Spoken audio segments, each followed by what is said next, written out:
नमस्कार प्रिय दोस्तों, आज हम सूरदास का अगला पद पढ़ेंगे।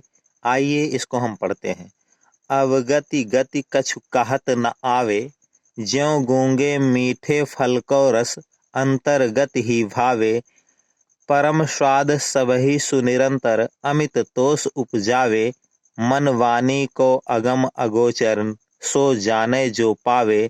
रूप रेख गुण जाति जुगत बिन, निरालंब कित धावे। सब विधि अगम विचार ही ताते, सूर शगुन पद गावे।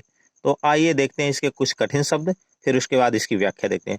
अविगत गति। अविगत गति का मतलब होता है निराकार ब्रह्मा कि कुछ कहत नावे, उसकी गति माने हो जाएगा स्थिति। अवगत माने क्या हो जाएगा? निराकार ब्रह्मा, और गति माने हो जाएगा स्थिति। निराकार ब्रह्मा की स्थिति के विषय में कुछ कहा नहीं जा सकता है, ऐसा सूरदास जी कह रहे हैं कि निराकार ब्रह्मा की स्थिति के विषय में, उसके स्वरूप के विषय में यदि मैं कुछ वर्णन करूं तो कुछ वर्णन नहीं किया जा सकता है।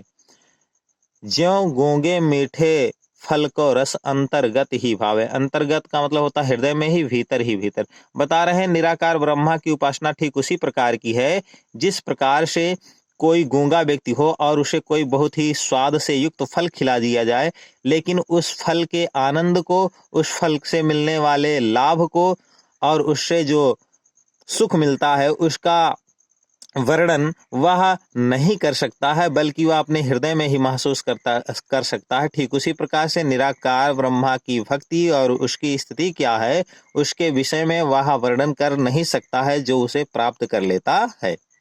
अब देखिए आगे बता रहे हैं, परम स्वाद सबहि सुनिरंतर, अमित तोष उपजावे। तोष माने संतोष हो जाएगा, अमित माने ना मिटने वाला, निरंतर माने लगातार, उपजावे माने उत्पन्न करना। तो बता रहे हैं परम माने श्रेष्ठ और स्वाद माने होता आनंद। तो बता रहे हैं कि निराकार ब्रह्मा की जो भक्ति है वह अनेक प्रकार के श्रेष्ठ आनंद को प्रदान करने वाली है और लगातार वह कभी न मिटने वाले संतोष को भी उत्पन्न करने वाली है।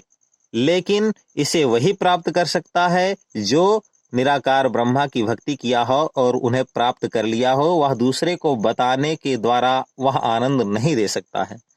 मन वाणी को अगम अगोचर, सो जाने जो पावे। बता रहे हैं निराकार ब्रह्मा जो है वह मन के द्वारा, वाणी के द्वारा इसे प्राप्त नहीं किया जा सकता, वहां तक जाया नहीं जा सकता है, उसे देखा नहीं जा सकता है। इसे तो वही जान सकता है जो पावे, जो इसे प्राप्त कर लेता है, दूसरा कोई इसे नहीं जान सकता है। अर्थात जिसने प्राप्त कर लिया, यदि वह किसी दूसरे को बताए निराकार ब्रह्मा के विषय में, तो वह व्यक्ति जिसे बताया जा रहा है उसके विषय में अच्छी तरह से समझ नहीं सकता है, क्योंकि निराकार ब्रह्मा को ना तो मन के द्वारा ना वाणी के द्वारा इसका वर्णन ही नहीं किया जा सकता, उसे प्राप्त ही नहीं किया जा सकता है। इसे तो वही प्राप्त कर पाता है जिसने, यह इसे तो वही जान पाता, वही प्राप्त कर पाता है जिसने उसकी भक्ति किया और उससे अपना एकीकार कर लिया है। फिर बता रहे हैं, रूप रेख गुण जाति जुगत बिन, निरालंब कित धावे। बता रहे हैं निराकार ब्रह्मा का ना कोई रूप है, ना कोई उसकी आकृति है, ना कोई विशेषताएं हैं, ना कोई जाति है और ना कोई युक्ति है। जुगत माने क्या हो जाएगा? युक्ति। बिन माने बिना, ना उसका कोई स्वरूप है, ना कोई आकार है, ना कोई गुण है, ना कोई जाति है, ना कोई रंग है। जाति का मतलब रंग भी हो जाएगा, वर्ण भी हो जाएगा। ना कोई तरीका है प्राप्त करने का। तो बताइए, निरालंब मतलब बिना आधार के, निरालंब कित धावे, बिना आधार के हम कहाँ तक दौड़ते रहें और कैसे निराकार ब्रह्मा को प्राप्त करें।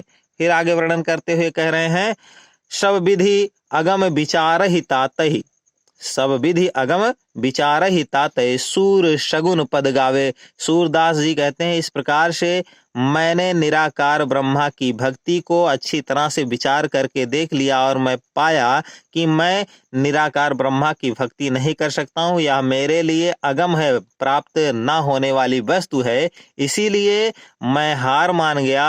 अब इसीलिए मैं क्या कर रहा हूँ, सगुण ब्रह्मा के पद की उपासना कर रहा हूँ, उनके सगुण ब्रह्मा के पदों का गान कर रहा हूँ। तो इस पद के माध्यम से सूरदास जी ने निराकार ब्रह्मा की उपासना का विरोध किया है और सगुण ब्रह्मा की उपासना पर जोर दिया है। यहाँ पर आपको भाषा जो है ब्रज मिलेगी, शैली गेय है, मुक्तक में लिखी गई है और यहाँ आपको अलंकार, रूपक, अनुप्रास देखने को मिलेगा। इसके साथ साथ प्रसाद गुण है, यहाँ भी भक्ति और शांत रस है।